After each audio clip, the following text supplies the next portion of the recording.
তুই বিদেশে চলে গেলে তোর বউটাকে আমি আমার করে রাখবো। তুই গেলে আমি তোর বউয়ের সব দায়িত্ব নিতে চাই। তুই চলে যাবি আর আমি তোর বউকে আমার মনের রানী করে রাখবো। আমি আবার বউ মনে করে রাখবো। তোর বউকে আমি এত ভালোবাসবো। বেটা আরে মলম তুই তোর কয়দিন কইছ নাম আলম? বন্ধু আলম, আলম তুই এভাবে সাজুগুজু করে পরিপাটি হয়ে কোথায় যাচ্ছিস বন্ধু? কে তুই জানোস না? না। বিদেশ চলে যেতেছি আমি। বিদেশ? হ্যাঁ বন্ধু তুই বিদেশ চলে গেলি? হ্যাঁ মানে চলে যাচ্ছিস? এখন যাবো। আর চলে যাচ্ছিস? হ্যাঁ আর শাড়ি করে? হ্যাঁ প্লেনে করে? হ্যাঁ এয়ারপোর্টে গিয়ে? হ্যাঁ হ্যাঁ একলা?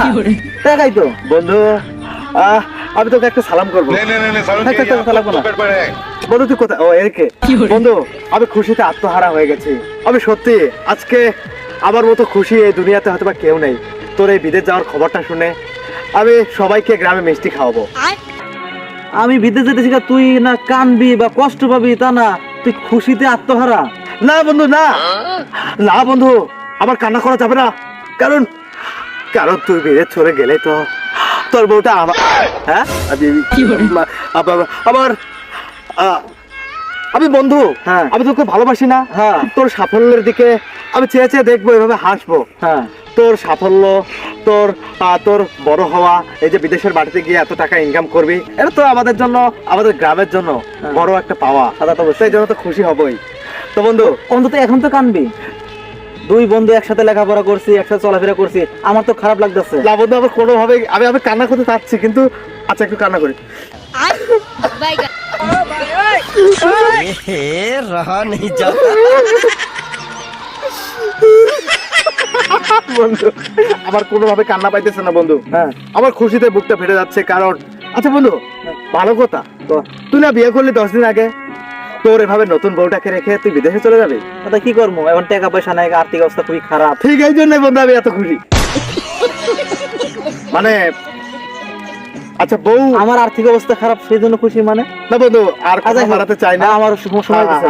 দেরি হয়ে যাচ্ছে, আমারও দেরি হয়ে যাচ্ছে। আচ্ছা হ্যাঁ জি আমি যাবো এখন। যা তাহলে। হ্যাঁ ওর বউটা জি জি ঠিক আছে, ওকে ভালো থাকিস। ঠিক আছে। আমি যখন এখন আলমের বউ ছাড়িয়া বিদেশ গেলে, আরে বউ ছাড়িয়া বিদেশ গেলে ফিরাই আইসা বউ পাইবা নাই। ওরে আলম মিয়া আমার মতো কেউ লুচ্চা হবে না। ওরে আলম মিয়া বউ চাইরা কেউ বিদেশ যাইও না। শালা আসলে একটা আম্মু। আরে বন্ধু আলম তুই এখনো যাস নাই? না আমি আর যাই নাই। আর তোর তো তখন এয়ারপোর্টে থাকার কথা, সে কখন কথা হয়েছে? বন্ধু যাস নাই কেন? তুই কি জানি কি গান জানি গাইতেছিলি? গান আমি গেছি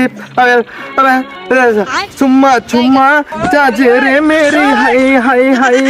বন্ধু এটা একটা ইয়ে গান যে বিদেশে যাবা তুমি যাদের জন্য করবা কামাই, মরলে তারা হৃদয় পিঞ্জিরার পোষা পাখি রে আমারে কান্দাইয়া পাও কি সুখী নয় তো কারো জীবনের গল্প।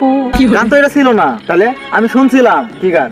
ওই যে বউ ছেড়া কেউ বিদেশ যাইও না, ফিরে আইসা আলম বউ পাইবা না, এই কথা তুই কইছস? না যেহেতু যেহেতু শুনে ফেলেছিস তাহলে আলম তুই আজকে ক্লিয়ার কাট এটা শুনে নে। আমি তোর বউয়ের উপর ক্রাশ খেয়েছি, ইয়া খেয়েছি, উপরে খেয়েছি। বন্ধু আমি তোর বউকে ছাড়া বাঁচবো না বলা যাবে না, কিন্তু এটা বলতে পারি যে তুই গেলে আমি তোর বউয়ের সব দায়িত্ব নিতে চাই। তুই চলে যাবি আর আমি তোর বউকে আমার মনের রানী করে রাখবো। আমি আবার বউ মনে করে রাখবো। তোর বউকে এত ভালোবাসবো। বেটা আমার বউকে ভালোবাসি মানে? হ্যাঁ আর সেটা তুই মারবি আমাকে? তা মারো না মানে?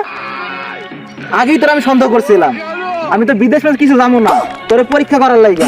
মানে আমার বিদেশ যাওয়ার কথা ছিল বুঝছস, তার আগে তোর পরীক্ষা করলাম আমি। তোর মতন একটা শয়তানি গ্রামে থাকতে আমার এই বিষয়ে এত সুন্দর বড় থেকে আমি বিদেশ যাবো না? তাই তো আমি বলি না শয়তান কোথাকার, থাক শয়তান। বন্ধু তোর জ্ঞান তৈরি করা লাগবো। বন্ধু তুই আমার কাছে 1000 টাকা নিয়ে এয়ারপোর্টে যাওয়ার চলো লুচ্চা মাসি কেন?